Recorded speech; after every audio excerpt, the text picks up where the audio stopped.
జిల్లా కలెక్టర్ ఆదేశాల మేరకు పొల్యూషన్ కంట్రోల్ బోర్డు, కర్మాగారాల శాఖ, రెవెన్యూ, లేబర్ డిపార్ట్మెంట్, ఏపీఐఐసి తదితరుల శాఖలు కర్మాగారాల తనిఖీలు నిర్వహించిన ఉన్నత అధికారులు.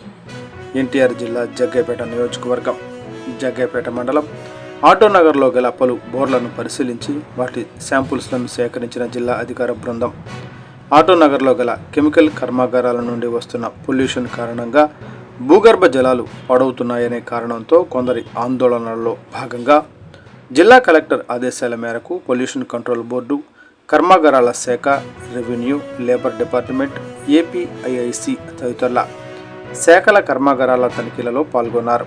ఈ సందర్భంగా కాలుష్య నివారణ కోసం పోరాడుతున్న జేఏసీ కెమికల్ కర్మాగారాల కాలుష్యం వల్ల ఏపీఐఐసిలో చిన్న పరిశ్రమల వారు పనులు కోల్పోయామని, దీని మూలాన ఏపీఐఐసికి కట్టవలసిన పనులను కట్టలేకపోతున్నామని వారు వాపోయారు. కెమికల్ కర్మాగారాల వల్ల శాంతినగర్ వరకు బోరుబావులు పాడవుతున్నాయని, వాటిని కూడా పరిశీలించాలని అధికారుల దృష్టికి తీసుకువెళ్లారు. ఎన్టీఆర్ జిల్లా పొల్యూషన్ కంట్రోల్ బోర్డు రీజనల్ అధికారి శ్రీనివాసరావు మాట్లాడుతూ, ఇప్పటికే పొల్యూషన్ వెదజల్లిన 2 కర్మాగారాలను మూయించి వేశామని, పొల్యూషన్ కారణమైన వాటిపై కూడా చర్యలు తప్పవని ఆయన అన్నారు. చేని రాంబాబు, ఎన్టీఆర్ జిల్లా స్టాఫ్ రిపోర్టర్, టుడే టీవీ.